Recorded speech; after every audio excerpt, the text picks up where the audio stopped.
Ronnie Lawson. If you would stand up, please. We want to thank you for being here. And then this couldn't have happened without Roger Carpenter. If you'd stand.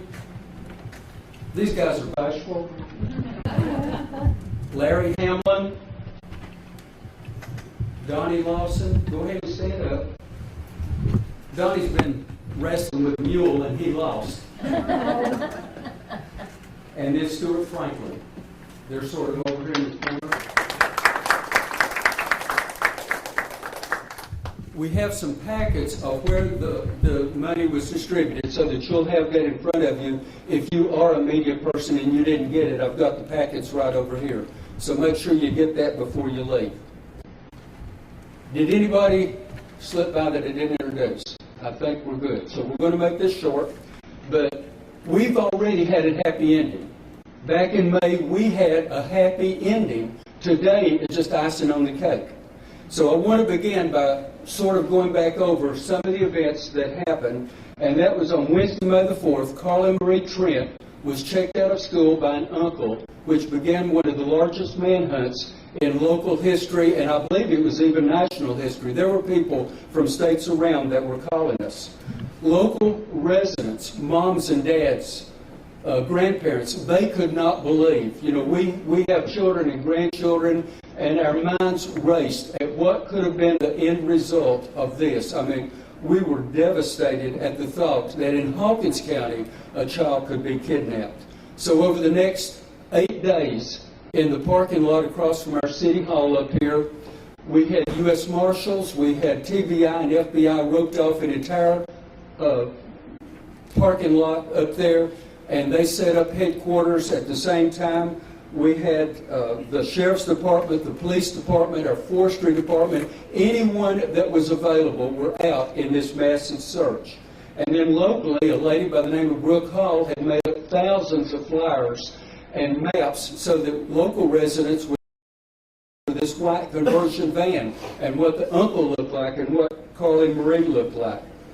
One of the elements that we want to make evident today that a lot of times is overlooked is just as soon as it was announced that Carlie Marie Trent was missing, as you could begin to see on the internet, one particular thing: pray for Carlie Marie Trent. You could go in any business, you could go in Kingsport, in Morristown, and counties around, and you would see signs in the business doors that simply said, pray for Carlie Marie Trent. It told the story in itself. We found out that literally every church and prayer group in our region and in the states around had that as a concern. You know, the statistics are this, that the chances of finding someone diminish with every hour that goes by. And as the days passed, the hours were going by and the clock was ticking. And everybody was aware of that, especially our Sheriff's Department and our local police department. 8 days had passed, and the odds were growing slimmer that if Carlie Marie Trent were found, that she would be alive, much less that she would be safe. It had gone on through Saturday. Brooke Hall across the street told me that they were expecting over 1,000 people to come in locally and help with this rescue effort and this search. Well, at the meantime, another local group had been made up of 4 local citizens, and that was Roger Carpenter, Larry Hamlin, Donnie Lawson, and Stuart Franklin.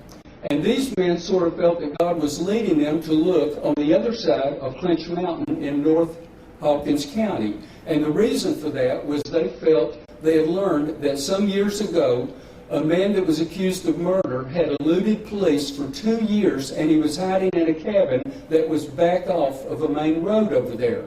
So they went over and they started going house to house, and they would ask landowners, do you have a cabin, do you have a barn that is not seen from the main road? Do you mind if we look? And they began looking and began this search. And then against all odds, on May at 5 o'clock in the afternoon, rescuers said that God had led them to this particular farm, and some ways off the road they were able to find a white conversion van, an uncle, and a little 9-year-old girl.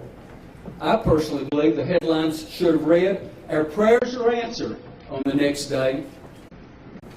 Not only was Carlie seemingly unharmed, but she wasn't traumatized. And then instead of Saturday being a massive search day, Brook Hall had organized a community celebration at the park, welcoming Carlie Trent home. And indeed, that was a happy ending. So today I want to say thank yous on behalf of these men that searched for Carlie. Thank you first to everybody that was a part of the effort. And that was you news media, the donors. It was everybody. I want to say personally a thank you to every group that offered up prayers. I want to say thank you to these men that offered rewards for Carlie being found. I want to say thank you to our magnificent law enforcement gentlemen and the efforts that they did to find Carlie and to manage this massive search. I want to say thank you to every person in Hawkins and other counties that came here and helped in this search, that went door to door and drove county roads and all of those things looking for this little girl. And then finally, we want to say thank you to the Lord, because friends, you know that this could have turned out entirely different. It could have. But there's more good news, because the icing on the cake is that the story would have been happy if it ended there, right? But the story is that these recipients of reward money wanted part of that money to come back and benefit the local charities that are represented here today. So the men that found Carlie have refused part of the reward money, and they've directed that to help organizations and charities in Hawkins and Hancock counties. And today we're going to place checks in the hands of these local organizations to allow them to continue doing the good works that are going to help make this a better community when Carlie grows up, and for our children and grandchildren as well. So I've got some checks that I want to give out. And what I'm going to ask is that as you are called, just come and stand along the front. And then when we give them all out, we're going to let some of these guys in the newspaper media, they're going to organize you so that they can get the best picture. And we're going to take pictures, and then afterwards, thank you. Afterwards, we're going to ask the men that found Carlie and others, if you all want to interview anybody, we want to make that possible. But we want to make it where some of you will have to return and some of you will want to stay, and we want to make that possible. So, who do we have? First is, yes, the Boys and Girls Club of Hawkins County.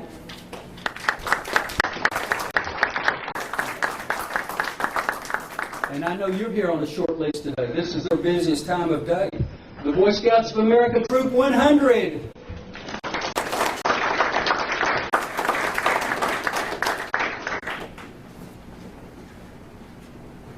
Thank you.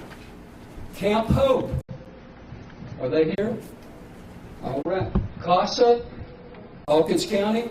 Thank you for coming.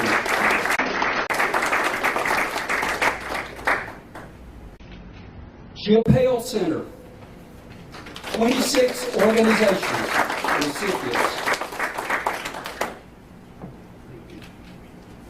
Hawkins County Christmas for the Children.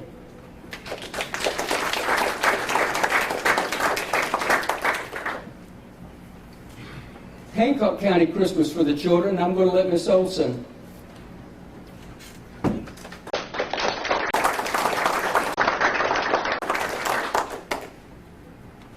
East Rogersville Baptist Church, they do a lot with young folks, and there's one check for children and one check for the youth program that you do. Outstanding programs.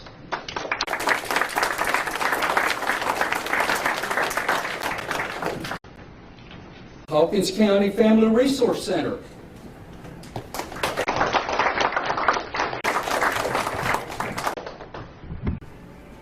Pam Mayo does both counties, but Hancock and Hawkins County foster care programs.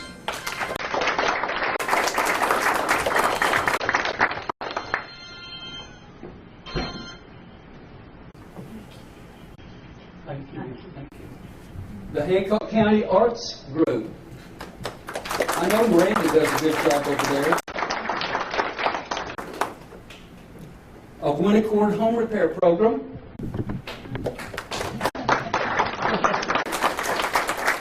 Some of these folks wear two hats. Hawkins County Imagination Library.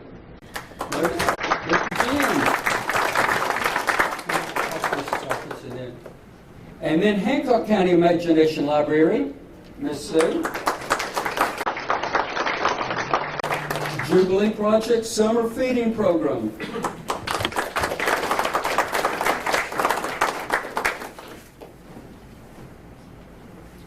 Kingswood Children's Home.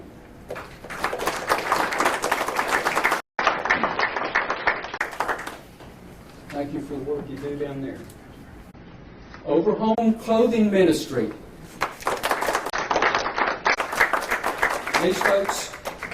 These folks provide clothing for children in Hancock County. Hancock County Rescue Squad.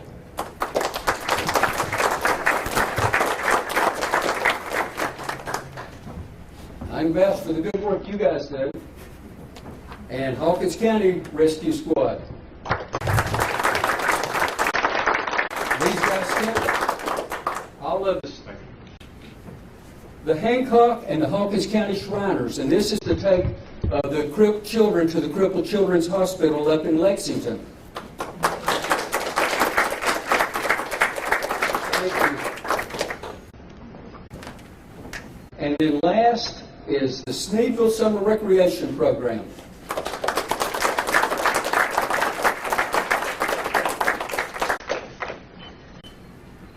And what we're going to do is we're going to push all of this stuff out of the way and let you guys, Jeff, Bill, Denise, going to let you line them up the way you want for pictures, and then we'll be good. But thank you guys again for coming, and I guess that's the part that ends it. Thank you.